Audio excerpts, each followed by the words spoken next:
Ce que Zlatan fait à la fin du match vendredi, c'est une insulte envers le club. Si moi je suis président, je le sanctionne. Il l'avait déjà fait. Tu parles de quoi Avant nous, ici, il n'y avait rien. Ouais, ils étaient habitués à manger du caviar et tout. Parce que quand on recrute un joueur, mais en fait, c'est pas de sa faute à lui. C'est toujours pareil. C'est la faute aux dirigeants.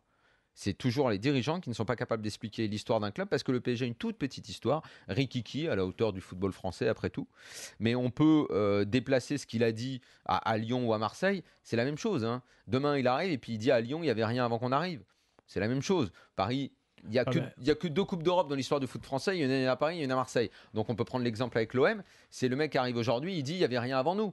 C'est pareil, parce que Marseille a eu une disette de pratiquement 20 ans, un peu moins, mais de titres. Donc, il se permet, la façon dont il insulte le journaliste, comment il lui parle, mais comme avec un mépris. Mais tu sais ce que je me suis dit en voyant ça, moi? Je me suis dit, si c'est un autre mec qui fait ça, mais même une méga star, je te parle de Messi, Cristiano ou qui que ce soit, on en fait un buzz. Un club ne laisse pas passer ça. On en fait un fond. Ce qu'il fait sur le terrain, la façon dont il parle aux arbitres, sans arrêt. Mais c'est marrant parce que d'habitude, il a tout le temps fait ça, jusqu'ici, ça faisait marrer tout le monde. C'est ça que je comprends pas. Pas marrer, moi, ça me fait marrer. C'est sauf qu'au bout d'un moment, les gens croient qu'on n'en parle pas, mais c'est juste que tu vas pas parler toutes les semaines de la même chose. Mais ça n'empêche qu'on a un avis là-dessus. Moi, Zlatan, quand il est arrivé au PSG, qu'on ressorte tous les papiers, j'avais écrit pratiquement tout ce qu'il allait faire au PSG, à savoir gagner des titres nationaux, mettre des valises de buts et ne rien faire en Ligue des Champions. C'est exactement ce qui va se passer. Zlatan, c'est ce que je dis dans mon papier du jour, il faudra lui rappeler ce qu'il est.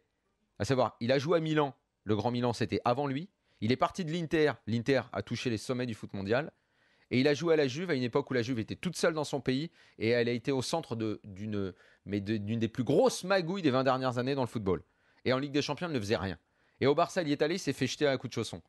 Donc voilà. Bon, écoute, moi je veux bien, c'est un joueur hors norme, il n'y a pas de problème avec ça. Ouais, qui a été meilleur buteur du championnat il y a quelques mois, qui, mine de rien, ramène du monde au stade parce que les gens veulent venir voir. Exactement, mais Gilbert, c'est du business. Donc, ce gars-là ne marque jamais, ce gars-là n'a jamais marqué l'histoire d'un club. Quand tu le décris, c'est comme si le mec c'était comme s'il comptait pas. Aujourd'hui, il compte. Mais non, c'est ce qu'il dit.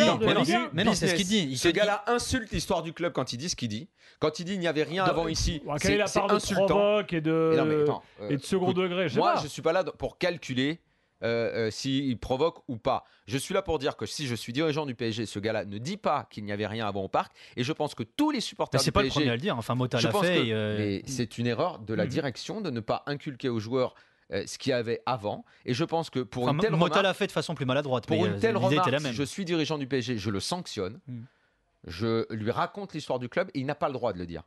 Il n'a pas le droit de dire ça. Pour moi, c'est une faute grave envers l'institution. Quand on entend les adjoints interrogés de façon brillante par Daniel Leclerc, quand on entend les adjoints, parce qu'il y a le fils de René Girard, Nicolas Girard, et comment il s'appelle Bernardet. Mais les types, tu sens une espèce de résignation totale dans leurs propos. Bernardet était là, ouais. Bon, alors, question, est-ce que vous pouvez encore le faire? Voilà. Attends, non, c'est pire. Ce que tu dis, on jouait la 80e. Il reste 10 minutes sur un match de coupe. 10 minutes, c'est énorme. Bah oui. Eh bien, c'était fini. Dans sa tête, c'était fini. Exactement. Comment est-ce possible? On parle de football professionnel. Comment c'est possible? Moi, je ne comprends pas. Moi, je pense qu'il n'y a qu'en France qu'on voit ça. Je ne vois pas un autre pays, même en Ouzbékistan, où on joue au foot de cette façon. On n'entend pas les adjoints des équipes d'Ouzbékistan. Si, je pense que si. Tu penses au Kurdistan, on joue pas comme ça. On n'a pas une telle approche du foot. Je pense que là, c'est pas possible. C'est pas possible. Même une équipe de DH, elle peut pas. Il n'y a pas un tel renoncement. Cavani, je ne crois pas qu'il rate son match. Je crois que Cavani, c'est au-delà. Je crois que Cavani, il est. C'est pour ça que je parle de nos phrases. Il rate pas. Tu vois, Lucas rate son match. Ouais. On pourrait parler d'autres joueurs moins bons. Lui, c'est autre chose. Il est perdu. Lui, il est perdu. Lui, il est ailleurs. Il a la tête dans le sac complet. Il n'arrive plus à frapper même dans le ballon parce que ces occasions. On regardait avec Chérif, il n'arrive même pas à frapper dans le ballon. Il frappe mal. Et après, c'est difficile pour l'entraîneur parce que l'entraîneur, qu'est-ce que peut faire Blanc? Genre, je le sors et c'est cuit, c'est mort. On est quoi? On est dimanche. Dans 10 jours, il y a le match contre Chelsea.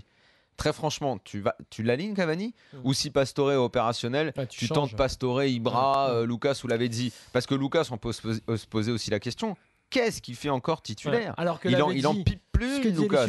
Tu vois, il reste donc un match contre Nantes mercredi, match contre Caen à 3 jours de Chelsea.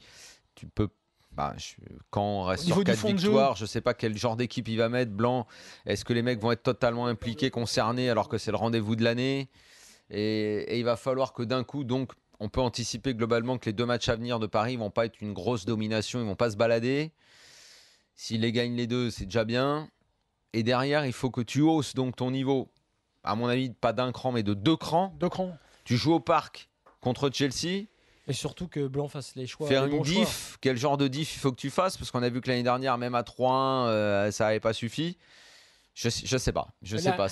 Pour moi, ça tiendrait d'un truc, d'un exploit inattendu. La clé aussi, ça résidera peut-être dans les choix de Blanc aussi. C'est-à-dire qu'il brade d'un coup, il va falloir parce que là, il continue de marcher, d'être juste quand le ballon est sur lui. Mais en Ligue des Champions, quand il va avoir au milieu de terrain les mecs de Chelsea sur le dos, c'est même pas sûr qu'ils aient le ballon plus autant qu'ils l'ont d'habitude. Tu vois, Mota, il va falloir qu'il va jouer à ce rythme-là. Il va pouvoir jouer comme ça à ce rythme-là. Non, puis il y aura 2 mecs sur lui déjà. Mota, il n'aura pas le temps de.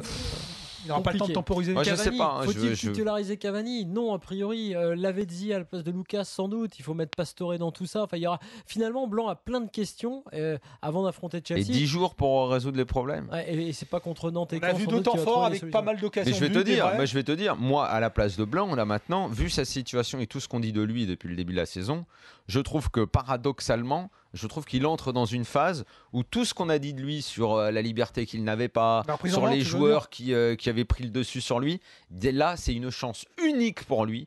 Sachant que tout le monde sait que si à moins d'un exploit en Ligue des Champions, il va sauter. Là, le championnat, il n'est pas encore premier et tout, donc on sait qu'il est sur un siège éjectable.